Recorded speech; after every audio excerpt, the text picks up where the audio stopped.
appelle ça, une grande croisade d'évangélisation. Parce que quand je vais retourner ici, nous allons vraiment entrer encore pour posséder nos territoires. Que le Seigneur se manifeste, que l'Église se multiplie en nombre. Amen. Que l'Église se multiplie financièrement, que l'Église se multiplie dans tous les domaines. Amen. Et je crois de tout mon cœur que si le Seigneur nous donne le message, il est là pour l'accomplir. Amen. Amen. Amen. Alors, pourquoi je parle de cela? Vous savez, l'Église a commencé à l'an 2009.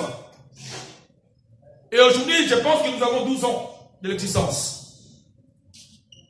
Et pendant ces 12 ans de l'existence, il y a des fois, je sors pour aller prêcher en Allemagne. Je sors pour aller prêcher, j'ai prêché vous aussi, en Grèce, en Belgique. Hein? En Angola aussi. Je suis allé en Angola. Première fois que j'ai tourné en Afrique. Et aujourd'hui, c'est la deuxième fois que je puisse y retourner en Afrique, mais maintenant dans mon pays. Amen. Ça fait 20 ans que je n'ai jamais touché les sols congolais. Amen. Amen. Mais Dieu a permis parce que cette année, c'est une année de posséder les territoires. Amen. Et Dieu, quand Dieu parle, je ne savais pas, ce n'était pas dans mon planning. Mais Dieu savait que cette année, j'irai là-bas. Et je sais qu'il y a quelque chose que Dieu va faire là-bas. Je sais qu'il y a des âmes qui attendent qu'Aimé soit là pour qu'il soit sauvé. Amen. Parce que Dieu utilise des hommes. Il y a d'autres âmes qui sont en Afrique. Ils seront seulement sauvés si Dieu l'utilise. Parce que Dieu, il est Dieu, il fait les choses selon sa souveraineté. Amen. Ça peut être, il y a une personne que Dieu veut sauver. Mais Dieu dit que non, il ne sera pas sauvé au travers des pasteurs de Congo. Je vais t'envoyer un pasteur qui vient de l'Europe, c'est lui qui va prêcher la parole de Dieu. Écoutez frère, vous savez, il y a des gens qui sont au Congo, qui rêvent Paris, qui rêvent France. Peut-être qu'ils attendent que quelqu'un qui habite la France venir leur prêcher la parole pour qu'ils croient vraiment que non, Jésus-Christ est Seigneur. Ils vont dire que mais cet homme habite France. Mais pourquoi il continue toujours à servir le Seigneur? Cet homme peut dire non. La France n'est pas un paradis. Parce que si la France était un paradis, cet homme qui vient de la France ne pouvait pas rester toujours chrétien. Alléluia. Amen. Alléluia. Amen. Donc Dieu est un Dieu qui fait des choses sans demander un conseil à un homme. Donc, quand je pars en Afrique, je ne pars pas en Afrique pour aller fêter. Je ne pars pas en Afrique pour aller jouer avec les femmes. Mais je pars en Afrique, même si je vais aller visiter ma famille. Mais ma première mission, c'est de travailler pour le Seigneur. Amen. C'est de travailler pour le Seigneur. Amen. Alors, Paul aussi s'est déplacé. Mais quand Paul s'est déplacé, quand il recevait des messages par rapport à son église, Paul écrivait. Si vous lisez les lettres, l'épître aux Corinthiens, l'épître aux Éphésiens, ce sont des lettres que Paul écrivait à ces églises. Cela veut dire que même de loin, je vais suivre les cultes. Même de loin, je vais voir quelque chose qui ne marche pas. Je peux appeler pour dire que non, là, c'est pas bon. Il faut faire ceci. Même de loin. Amen. Amen. Alors, mes frères et sœurs, l'absence du pasteur ou bien des leaders, derrière lui, il arrive beaucoup de choses. Voilà pourquoi je vais parler, parce que nous avons l'expérience. Je parle des choses qui sont concrètes. Ce n'est pas les choses que j'invente, mais c'est les choses qu'on a vécues. Alors, je ne veux pas que ces choses puissent se répéter. Amen. Amen. Parce que, mes frères et sœurs, si la première fois nous avons échoué par rapport à ça, la deuxième fois, il faut que nous puissions faire quoi? On a dit que si tu vois que les choses ne marchent pas, il faut regarder là où il y a l'erreur. Et faire quoi? Corriger. Donc nous voulons corriger les choses. Cette église n'appartient pas au pasteur Aimé. Si cette église, c'était mon église, je ne pouvais pas même me déplacer. Parce que je sais que si je me déplace, on va me voler l'église. Mais l'église appartient à Jésus. Voilà pourquoi ce n'est pas utile de venir combattre l'église. Parce que l'église ne m'appartient pas. Parce que beaucoup de gens croient que si ils combattent les pasteurs, ils combattent l'église. L'église ne m'appartient pas. Cette église y restera. Amen. De génération en génération. Alléluia. Pourquoi? Parce que le Seigneur m'avait donné un message. C'était le 31 décembre 2008. J'avais un message. Donc, ce n'est pas réveillé le matin comme ça pour dire que non, on commence l'église. Non, il y avait un message. Amen. Et dans ces messages, cette église, c'est une église qui est internationale. Et je pense que le Seigneur est en train d'ouvrir des portes pour que nous puissions vraiment concrétiser ce que nous disons mission internationale au royaume de la vérité. Ce n'est pas en fait que nous appelons cette église mission internationale. Il faut que cette parole puisse s'accomplir. Alors, pour que cette parole s'accomplisse, nous devons nous déplacer pour aller prêcher l'évangile ailleurs. Amen. Mes frères et sœurs, Paul avait ses problèmes. Nous lisons dans 2 Corinthiens 10. 2 Corinthiens 10, verset 1. Je lis au nom de Jésus. Moi, Paul, je vous prie, par la douceur et la bonté de Christ, moi, humble d'apparence, quand je suis au milieu de vous. Il dit quoi? Moi, Paul, humble d'apparence, quand je suis au... Donc, Paul était un homme humble quand il était au milieu de ces chrétiens-là. Il était un homme humble. Amen. Amen. Les gens cherchent les pasteurs qui sont humbles. Paul aussi, il était humble. Moi, Paul, j'étais humble quand j'étais au milieu de vous. Donc, quand il était présent, Paul était humble par rapport à ceux qui étaient avec lui. Mais écoutez ce que la Bible nous dit ici. Et plein d'hardiesse à votre égard quand je suis éloigné. Hein? Il dit, quand il était avec eux, il était humble. Mais quand il était loin d'eux, il avait de l'hardiesse. L'hardiesse, c'est quoi? C'est la qualité de quelqu'un qui est hardi, audace, courageux. Pour dire que Paul, même s'il n'était pas présent, mais il travaillait pour la bonne marche de l'église. Mais écoutez ce que Paul va dire en bas. Il dit, je vous prie, lorsque je serai présent. Amen. Donc ça veut dire que Paul n'était pas avec eux. Il était quelque part. Maintenant, il va exhorter l'église lorsqu'il sera présent. C'est ce que je vais te dire aujourd'hui. Aujourd'hui, moi, je pars en Afrique. Mais le jour où je vais revenir à l'église, que mon cœur puisse se réjouir de tout ce que vous allez faire comme travail. Je ne veux pas que mon cœur puisse s'aimer dans mon retour. Et mon cœur va se réjouir si vous serez unis. Mon cœur va se réjouir quand je viendrai à l'église.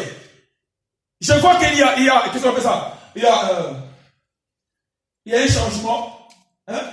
Donc, les choses qui ne marchaient pas bien commencent à marcher. Il y a un changement même au nombre. Parce que comme vous êtes là, quand je vois, je vais pas voir une église comme ça. Je veux que les gens même qui étaient avec nous pendant le moment de coronavirus, que toi, que moi, que nous puissions les exhorter à revenir à l'église. Que nous puissions prêcher la parole de Dieu. Paul dit, quand je vais revenir, frère, est-ce que quand je serai avec vous, je vais commencer à pleurer, à murmurer de tout ce qui s'était passé après moi? Ou bien je vais me réjouir. Je vais dire, oh mon frère, merci. Que Dieu soit béni. Vous avez fait un bon travail. Vous savez, quand le cœur d'un leader murmure, ce n'est pas une bénédiction pour les enfants de Dieu. Je veux que quand je serai avec que je puisse dormir comme un bébé. Et je le crois que ça sera ainsi. Parce que j'ai confiance en vous. Amen. Alléluia. Amen. Donc Paul a compris. Il a dit, quand je serai présent, je vous prie, lorsque je serai présent, de ne pas me forcer à recourir avec assurance à cette hardiesse dont je me propose d'user contre quelques-uns qui nous regardent comme marchant selon la chair. Voyez? Paul dit que quand j'étais avec vous, j'étais humble. Mais à mon absence de loi, j'étais là pour vous pousser à faire des choses pour le Seigneur. Mais il a dit que quand je vais retourner, que cette hardiesse que j'avais de loin ne soit pas un sujet. En fait, que quelques-uns puissent dire que Paul est méchant.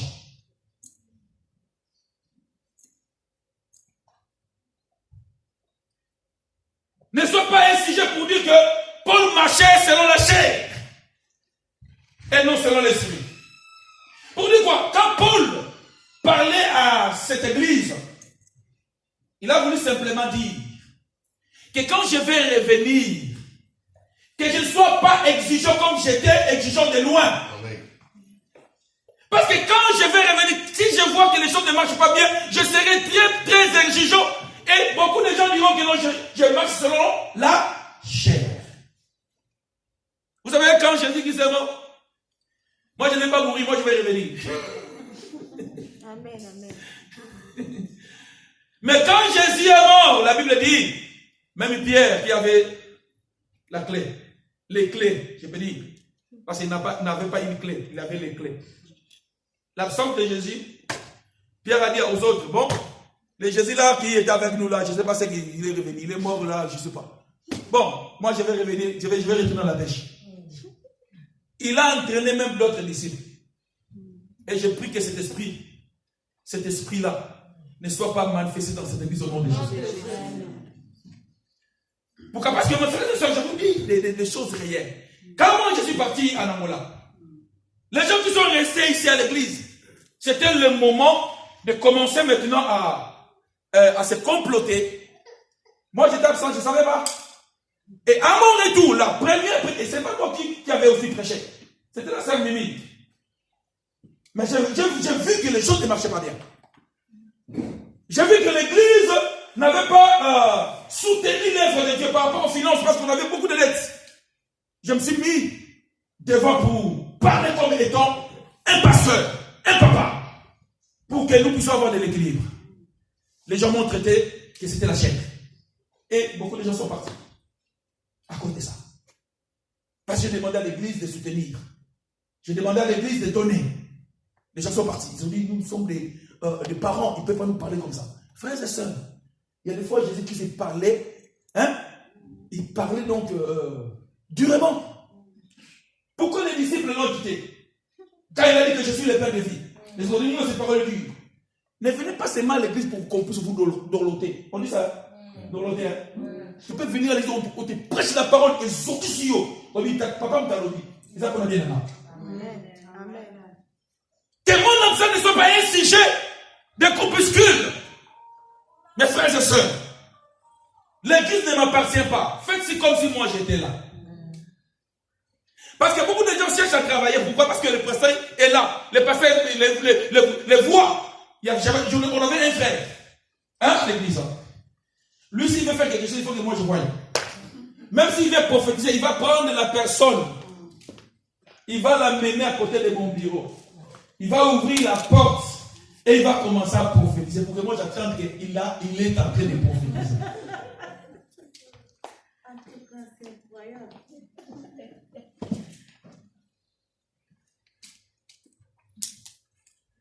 Moi je ne peux pas voir ce que tu fais. Mais Dieu voit ce que tu es en train de faire. Moi je n'ai pas de choses à te donner. Je n'ai pas de récompenses à te donner. Aujourd'hui je peux te donner 50 €, c'est suffisant. Mais ce que le Seigneur te donnera, frères et sœurs, c'est ce qui est mieux. Amen. Voilà pourquoi mes frères, si le pasteur n'est pas là, il y a des serviteurs qui sont là à l'église. Il y a des serviteurs qui sont là à l'église. Il faut les respecter. La Bible nous dit d'honorer les gens qui nous prêchent la parole de Dieu. Parce que d'autres gens disent que non, moi c'est seulement les pasteurs. Tu es un païen. Au moins pour... Moi j'obéis qu'au pasteur. Donc si tu n'obéis pas aux gens que le pasteur a établis, c'est que tu n'obéis pas au pasteur. C'est que tu n'obéis pas au pasteur. Donc Paul a compris. Il a dit quand je reviendrai, je ne veux pas avoir cette hardiesse-là, hein, d'être dur.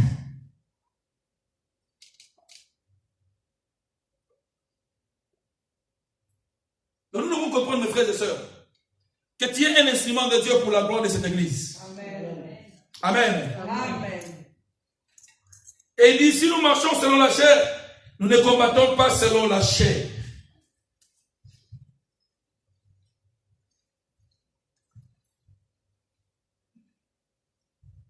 Vous savez, l'absence du leader, du pasteur,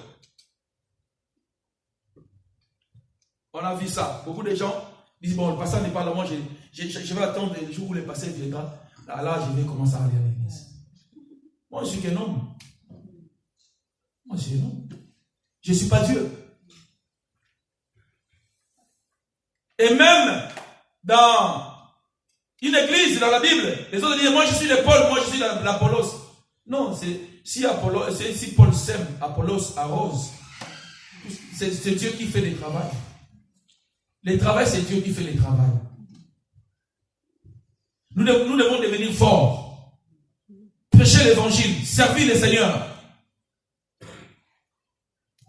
Donc la première des choses, si le leader n'est pas là, beaucoup de gens ne travaillent plus à cause de l'absence du leader. Il dit, bon, moi, le pasteur n'est pas là, bon, ce que je fais, je ne le ferai plus. J'attends que le pasteur vienne. Mais je veux que ce que tu faisais à ma présence, que tu puisses le faire encore plus fort à mon absence. Et quand je viendrai, je vais remarquer que tu as travaillé. Vous savez, on récompense que la personne qui a travaillé. N'attendez pas la récompense si tu n'as pas travaillé. Parce que beaucoup de gens n'aiment pas travailler, mais ils aiment le salaire. Tu ne peux pas avoir un salaire si tu n'as pas travaillé. Travaillons pour le Seigneur. Si tu étais négligent à mon absence, à ma présence, à mon absence, deviens fort. Zélé pour le Seigneur. Paul dit dans 2 Corinthiens 11. Regarde Paul comme il dit. 2 Corinthiens 11. Il dit, oh, si je pouvais supporter de ma part un peu de folie, mais vous me supportez, car je suis jaloux de vous, d'une jalousie de Dieu. Parce que je vous ai fiancé à un seul époux, pour vous présenter à Christ comme une vierge pure. Toutefois, de même que le serpent séduisit Ève par sa ruse, je crains que vos pensées ne se corrompent et ne se détournent de la simplicité de l'évangile à l'égard de Christ. Car si quelqu'un vient vous prêcher un autre Jésus que celui que nous avons prêché, ou si vous recevez un autre esprit que celui que vous avez reçu, ou un autre évangile que celui que vous avez embrassé, vous le supportez fort bien. Vous savez, c'est simple, c'est facile que les gens puissent supporter un évangile qui est contraire à l'évangile que les pasteurs prêchent.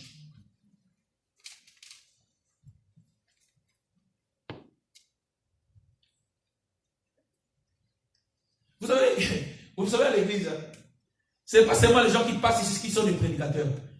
Mais il y a des prédicateurs qui sont assis sur les bancs. Il y a des prédicateurs. Hein? Il y a des prédicateurs. Vous les voyez comme ça, il fait seulement à l'église. Mais c'est un prédicateur, un serpent. Il s'est prêché. Vous savez que le serpent a prêché Ève. Il a convaincu Ève. Hein? Le serpent a convaincu Ève que Dieu, il est mauvais. Amen. Alors Paul ici est en train de dire, je crains. Parce que le diable sait que le pasteur est parti en Afrique. Vous allez voir, il y a d'autres gens qui vont venir sur d'autres prédicateurs qui vont commencer à venir à l'église ici. Ils vont commencer à venir. Des prédicateurs. Sans église. Il faut que vous puissiez être stable dans ce que vous faites. Amen. Il y aura d'autres gens qui vont dire, bon, vous savez, moi je suis plus que votre pasteur. Vous savez, si ton papa il est illettré, il n'a pas étudié, il est toujours ton papa. Amen. Si ton papa est chômeur, il restera toujours ton papa. Il restera toujours ton papa. Alors l'apôtre Paul dit, je crains. Mais moi je ne crains pas, parce qu'il sait que vous êtes fort. Amen. Moi je ne crains pas. Parce que vous avez déjà subi le coup, mais vous résistez. Amen. Alléluia. Amen. Amen. Amen. On peut dire Amen. Amen. Alléluia. Amen. Le serpent a séduit Ève. Il a séduit Ève. Mais je prie le Seigneur qu'ils ne soient pas séduits. Il est venu encore essayer à séduire Jésus. Il ne savait pas que Jésus était Dieu. Et le Seigneur nous a donné la sémence de sa parole. Et quand le diable viendra, ça sera parole contre parole. Ça sera sémence contre sémence. Il va dire, il est écrit. Nous, on va dire, il est aussi écrit. Il cherchera des voies et moyens pour nous détourner de l'évangile. Mais nous avons la connaissance de la parole de Dieu pour que nous soyons toujours là pour persévérer. Et nous comprenons que l'église appartient à Jésus. Et moi, je suis un membre de cette église. Je dois jouer mon rôle. Amen. Comme le pasteur n'est pas là, je vais encore multiplier les efforts pour que l'église soit une église forte, une église puissante. Ne sois pas une pierre d'achoppement. Pour dire que non, le pasteur n'est pas là. Personne ne peut nous parler. Frères et sœurs, si tu veux être un bon chrétien, il faut que tu sois un homme et une femme disciplinés. Il faut que tu sois brisé. Beaucoup de chrétiens qui sont à l'église, qui viennent dans nos églises, qui ne sont pas brisés. C'est pourquoi nous avons des problèmes. Laisse que la parole de Dieu puisse te briser au nom de Jésus. Amen. Amen. Amen. Il a dit, je suis jaloux de vous. Voilà pourquoi mes frères et sœurs, l'amour pousse les pasteurs aussi à être jaloux. Vous savez, il y a des jalousies mal placées, mais il y a d'autres jalousies qui sont bien placées. Amen. Il y a d'autres jalousies, c'est pour te protéger. C'est pourquoi je suis jaloux de toi. Parce que je sais qu'il y a des lions qui sont en train de rôder pour te dévorer. Donc je serai jaloux. C'est lui qui est jaloux. Ce n'est pas seulement mauvais. Et des fois, il y a des jalousies pour ton bien. Il a dit, je suis jaloux de vous. Mais Dieu même, il est jaloux. Dieu même, lui-même, il est jaloux. Il ne fait pas que nous puissions nous éloigner de lui. C'est pourquoi il a envoyé Jésus. Amen. Et dans 2 Corinthiens 19, qu'est-ce qu'il dit? 11, 19, qu'est-ce qu'il dit dans 11, 19? Car vous supportez volontiers les insensés, vous qui êtes sages. Hein? Vous supportez les insensés. Les insensés sont des gens qui n'ont même pas la vision de Dieu, qui ne sont pas même des chrétiens, mais qui viennent même quand même à l'église. Ce sont des gens que l'église supporte. Ce sont les gens que l'église donne l'oreille pour les écouter. Vous savez, pourquoi Ève a été séduite? Parce qu'il a donné son oreille à qui? Au serpent. Ne donne pas ton oreille à n'importe qui. Parce qu'à l'église, il y a beaucoup de prédicateurs qui ne passent pas ici, mais ils sont des prédicateurs. Et ces prédicateurs, ils ont cette ruse de séduire les gens. Vous savez, ils utilisent les mensonges. Vous savez, tu es comme ça, tu viens à l'église, tu es zélé, quelqu'un vient te dire, qu'est-ce qu'ils vont faire? Ils vont utiliser la parole, peut-être qu'elle est passée fraîche, mais une parole tordue. Quand le serpent est venu pour séduire Ève, il n'a pas utilisé d'autre chose. Il a seulement utilisé la parole. Mais il a tordu cette parole. Si quelqu'un veut te séduire, mon frère, ma soeur, pour que tu puisses les supporter, il viendra avec une parole. Il peut même prendre la parole que moi je prêche. Il peut même prendre les mots que toi aussi tu as attendu. Mais il prend ces mots, il va tordre ces mots. Et il va te convaincre que ce que le pasteur a dit là, il s'adressait à toi. Et quand tu vas dire, oh, le pasteur m'a prêché. Mais tu viens à l'église pour qu'on prêche qui? Moi, je ne prêche pas les chaises, je te prêche. On vient à l'église pour que nous... Le pasteur prêche qui? Dit, pasteur, prêche-moi. Ah. Vous voulez que je prêche qui? Hein? Je prêche sur l'impudicité. Tu dis, pasteur, oh, pourquoi tu prêches sur l'impudicité? Tu veux que je prêche quoi?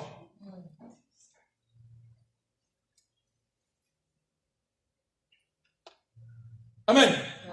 Donc quand tu viens à l'église, avant de venir, il faut bien te préparer parce que tu peux avoir des bombes dans l'église. Mais ces bombes, ce n'est pas pour te tuer, c'est pour te façonner. La vérité que Dieu, il est un portier. Vous savez, si un portier prend l'argile, il va commencer à façonner l'argile. Tu peux te sentir mal avec la parole de Dieu. Mais c'est pour ta guérison, c'est pour ta délivrance. Amen. Il a dit, vous supportez les insensés, vous qui êtes sages. Il dit, si quelqu'un vous asservit, si quelqu'un vous dévore, si quelqu'un s'empare de vous, si quelqu'un est arrogant, si quelqu'un vous frappe au visage, vous les supportez. J'ai honte de le dire, Nous avons montré de la faiblesse. Cependant, tout ce que peut oser quelqu'un, je parle en insensé. Moi aussi, je l'ose. Amen. Mes frères et sœurs, nous devons supporter. Pas les insensés, mais nous devons supporter nos leaders. Ce que le Seigneur a placé devant nous. Les conducteurs de l'église, ce que le Seigneur a placé devant nous. C'est très important. C'est très très important. C'est très important.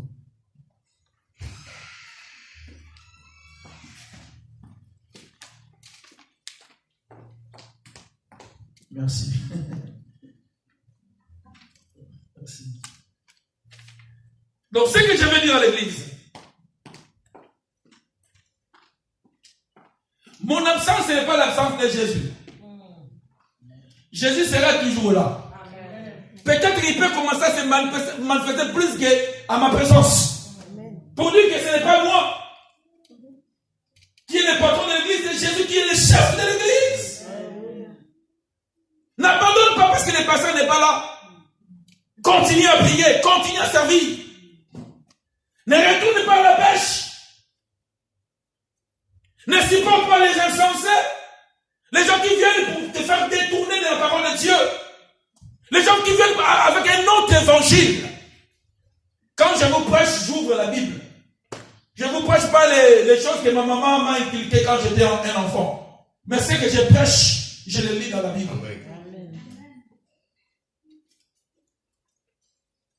Mes frères et sœurs, la Bible dit ceux qui vont persévérer jusqu'à la fin. Je veux que l'église soit stable. Je veux que l'église grandisse. Je veux que les hommes et les femmes qui sont à l'église puissent travailler pour l'église. Si tu étais négligent, frère, c'est le moment de travailler pour le Seigneur.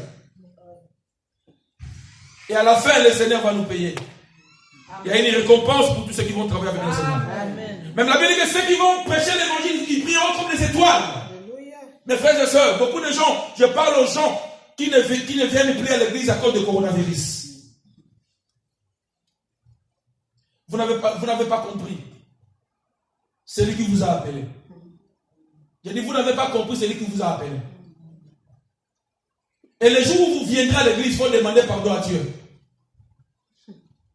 Vous savez ce que nous subissons aujourd'hui, frère? Ça va s'empirer. Ce que nous subissons aujourd'hui, ne pensez pas que comme on dit, bon, ça commence à diminuer, il y aura d'autres choses qui viendront, qui seront pures.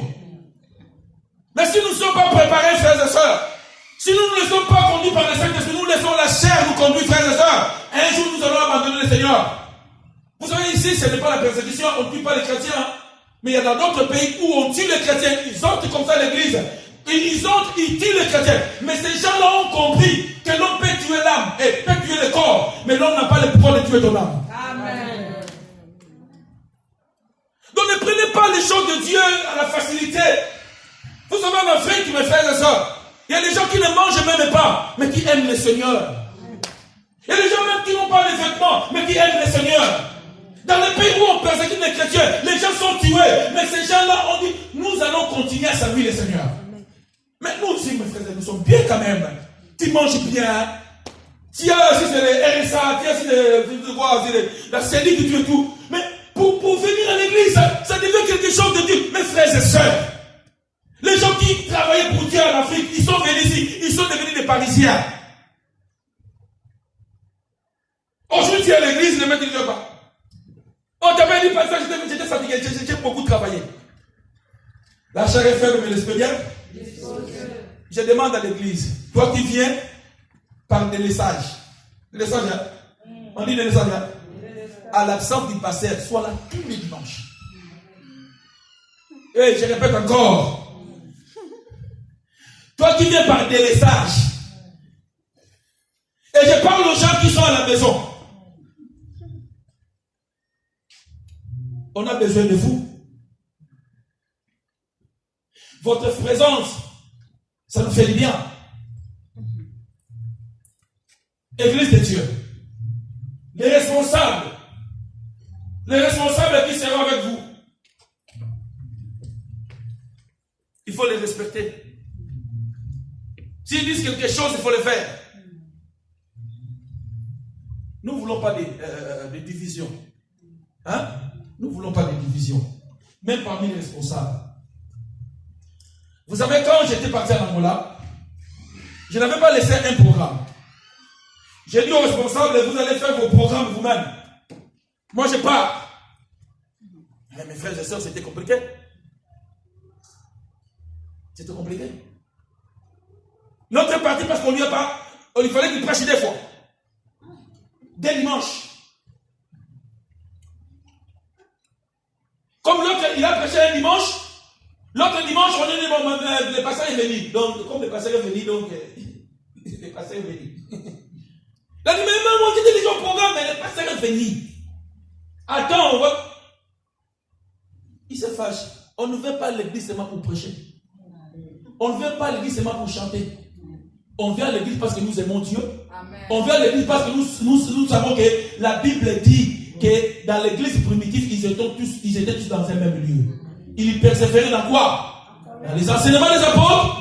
Dans quoi? Dans la façon du Père. Dans quoi? Dans la communion fraternelle et dans les prières. Nous voulons la communion fraternelle. Communion fraternelle. Il y a encore communion fraternelle. Communion fraternelle. Il y a encore communion fraternelle. C'est pourquoi il faut parler français. J'ai dit, il faut parler français. Parce que quand toi tu parles les lignes, bon, maman Marguerite commence à comprendre les lingala. Faites attention quand tu parles de mots d'Ario. Parce que le français aussi commence à comprendre les lingala. Il chante les lingala. Ta chanson est les lingala de Dieu. Ah bah, papa, mon thème, et ton dîner pour ça. Kolou, Kaye. Qu'est-ce que c'est? Amen. Il n'est pas isolé. Il n'est pas isolé. Parce que c'est sa maison. Dis à celui qui est de soi, laisse dans ta maison. Tu es fils de la maison, fille de la maison.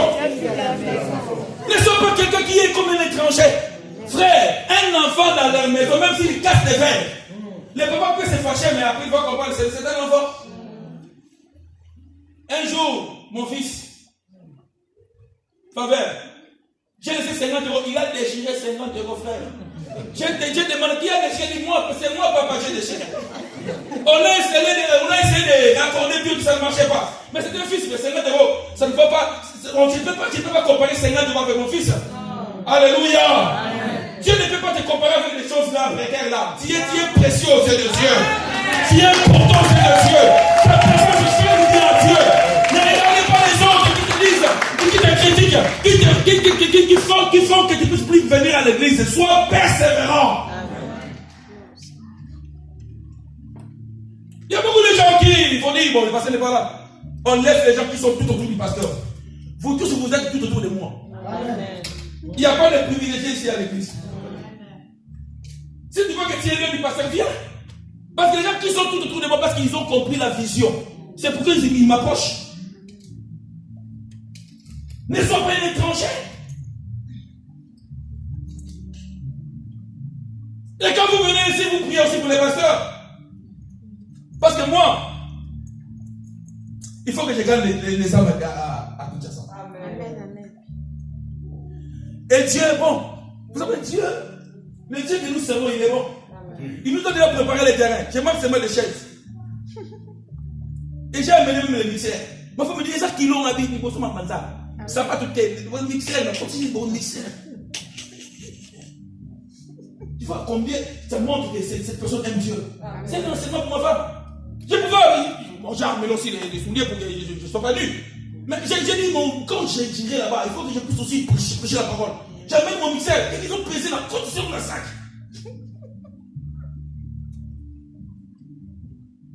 Je veux que ça soit aussi comme ça pour toi. Amen. Tu peux tout faire, mais mets Dieu en premier. Que ta priorité soit Jésus. Ne sois pas un chrétien tiers. Sois un chrétien fort, puissant. Montre aux gens que tu es un chrétien. Montre aux gens que tu viens à l'église. Quand tu es à l'église, il faut que les gens sachent qu'il est là. Les jours de vous allez remarquer. Même si je ne suis pas Jésus, vous allez remarquer que le passé n'est pas là. Vous allez remarquer. Je ne sais pas parce que je suis plus haut, j'ai plus d'options que vous. Mais vous allez remarquer parce que vous êtes habitués à me voir. C'est ça les remarques, c'est pas par la puissance, non. Vous allez remarquer que non, le pasteur n'est pas là. Les jours où je viendrai, vous allez remarquer que non, le pasteur est venu. Que ça soit aussi comme ça pour toi. Il y a beaucoup de gens, si le pasteur Francis n'est pas là, vous allez remarquer qu'il n'est pas là. Mais toi, si tu n'es pas là, tu as une question au courrier. Pourquoi? Tant que soyez noté. Voilà quand il y a des problèmes le jour de ton mariage. On dit c'est la sœur Brigitte qui va se marier. Les gens de l'église commencent. C'est qui la sœur Brigitte? Mais tu pries ici. Hein? Tu pries où? Fais-toi remarquer. J'ai dit fais-toi remarquer. Si on demande la sœur, maman Marguerite, tout le monde connaît maman Marguerite. J'ai dit fais-toi remarquer. Il y a là. Fais-toi remarquer. Que les gens disent, mais là, il n'y a pas comme on la salue. Oui, fais-toi remarquer. Chez vous, c'est chez vous. Hein? Chez vous, c'est chez vous. Mon fils, il a regardé, il est venu s'asseoir. Il est venu s'asseoir ici. Il entre dans les bureaux. Parce que c'est qu'ici, mon frère, chez vous, c'est chez vous. J'habitais chez mon cousin. Et mon cousin m'a mis avec son fils dans la chambre. Vous savez? Il y a des fois, il est déjà comme ça. Les filles savaient que c'est sa chambre. Et moi, je suis venu, je suis comme un asile chez eux. Et aussi, il se fâche, il commence à danser. Hein? Et si moi, je parle, hey, ça c'est ma chambre. Ça c'est ma chambre. Ça c'est pas chez vous. Les enfants d'ici, ils n'ont pas honte. Hein? Ah ouais? L'enfant de ma soeur a dit à ma soeur. Ah, il m'a dit, quand je suis venu de l'Afrique, il m'a dit, mais, oncle, où est ta maison? Moi, j'ai dit, ma maison c'est en Afrique. Allez, mais tu peux aller prendre ça, tu mets ça à côté. Donc pour lui, là c'est pas ma maison, c'est la maison de son père, c'est leur maison. Ça c'est votre maison, si ça c'est votre, vous aurez des soucis. Même si le passé n'est pas là, vous aurez des soucis de travailler. Quand les choses ne marchent pas bien, vous ne dormez pas parce que vous savez que c'est l'œuvre de votre papa. Il faut avoir ces soucis-là.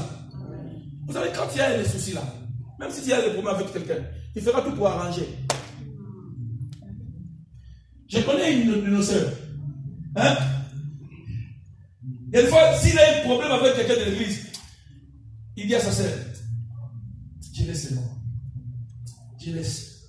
Parce que je ne veux pas que, à cause de moi, à cause de ce problème, que ce soit plus de l'église. Donc, il fait tout pour arranger. Parce qu'à l'église, il y a des forts et aussi des faibles.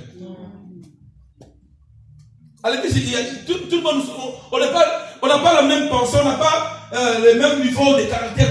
Il y a des forts, il y a des faibles. Alors, à partir d'aujourd'hui, là, commence à penser qu'il ne vient plus à l'église. Il y a beaucoup de gens qui sont à la maison, sans raison, parce qu'on lui a raconté quelque chose. Que le pasteur a dit ceci. Tu n'as pas bien compris. Il reste à la maison. Et il est nos sœurs qui a quitté l'église. Il est parti dans une église, une grande église, une grande.